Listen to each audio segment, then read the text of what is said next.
अस्सलामुअलैकुम एवरीवन। तो welcome back to my channel learn then teach. तो आज हम न्यूमेरिकल सिस्टम एट्रीब्यूट परफॉर्मेंस सीखेंगे कि उसके अंदर हम CPI maps millions of instruction पर साइकिल और एग्जीक्यूशन टाइम किस तरह निकालते हैं। तो चलिए शुरू करते हैं। तो जैसे कि हमें यहाँ पे क्वेश्चन गिवन है कि अ 40 megahertz processor was used to execute a benchmark program with the following instruction mix and clock cycle count। अब CPU जो होता है ना हमारे पास, वो हमारा CPU जो होता है वो इंस्ट्रक्शंस परफॉर्म कर रहा होता है। जैसे ये साइकिल्स हैं, ठीक है, CPU की। अब वो एक एक साइकिल पे इस तरह इंस्ट्रक्शंस परफॉर्म कर रहा है। तो हम इन इंस्ट्रक्शंस को किस तरह कैलकुलेट करेंगे, निकालेंगे, तो आज हम सीखेंगे, ठीक है। तो जैसे कि हमें कोई भी इंस्ट्रक्शन टाइप दी हुई है कि इंटीग्रल अर्थमेटिक परफॉर्म हुआ है, पूरा हमें दे दिया है कि ये चीज़ें परफॉर्म हुई हुई हैं एक प्रोग्राम के अंदर। अब हमें उसकी सीपीआई मिलियंस ऑफ इंस्ट्रक्शन पर साइकिल और एग्जीक्यूशन टाइम निकालना है। तो हम किस तरह निकालेंगे, ये हमें क्वेश्चन में गिवन होगा।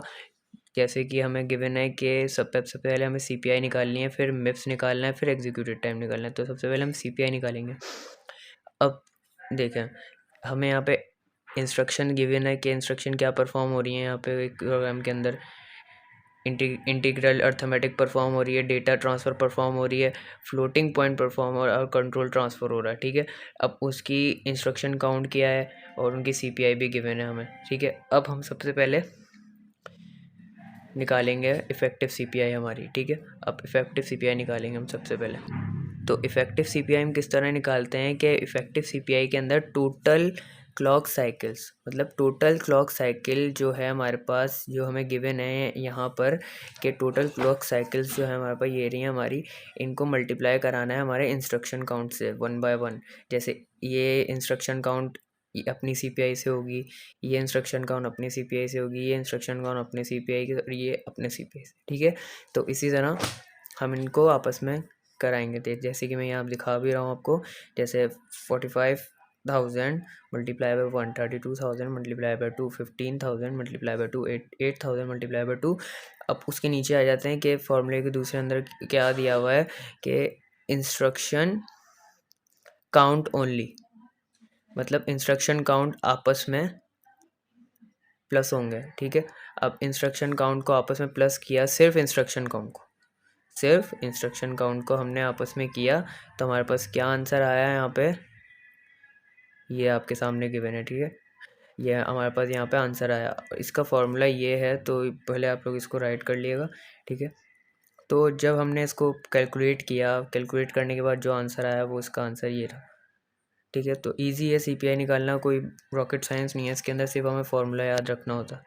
अब मैप्स पे आ जाते हैं, मिलियंस ऑफ इंस्ट्रक्शन पर साइकिल कैसे निकालेंगे हम, ठीक है। तो हमें इसके अंदर हमें एक चीज़ दी हुई थी क्वेश्चन के अंदर, जो कि हमारे पास थी क्लॉक रेट फ्रीक्वेंसी हमें 40 मेगाहर्ट्ज़ दी हुई थी। अब मेगाहर्ट्ज़ तो हम इसी तरह नहीं लिख सकते, हम उसको फॉर्मूले के अंदर पुट करना चाह रहे हैं, तो फॉर्मूले के हिसाब से पुट करेंगे उसको। तो हम फ्रीक्वेंसी को, मेगाहर्ट्ज़ को हम इस तरह भी लिख सकते हैं 10/6 पावर लगाकर, ठीक है। तो हम इसको फार्मूले के अंदर पुट करेंगे, पुट करा फार्मूले के अंदर, उसको सॉल्व करा, तो हमारे पास 25.8 आंसर आ गया। ये हमारी मैथ्स निकल गई, ठीक है। अब उसके बाद एग्जीक्यूशन टाइम भी कुछ इसी तरह है कि टाइम का हमने फार्मूला लगाया। अब आईसीज़ हमने वो जो पहले सीपीआई के अंदर सिर्फ टोटल नंबर्स ऑफ आईसीज़ को प्लस किया था, नहीं वो जो हमारे पास आंसर ये आया था, ठीक है। अब इसको हमने यहाँ पुट कर दिया। अब मल्टीप्लाई सीपीआई जो हमारी आंसर में निकली थी 1.55, वो मल्टीप्लाई कराई हमने।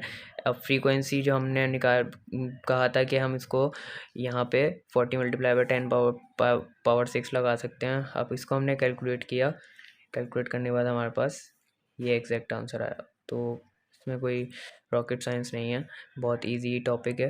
तो होपफुली आप लोगों को समझ आया होगा। तब तक के लिए अल्लाह हाफिज़।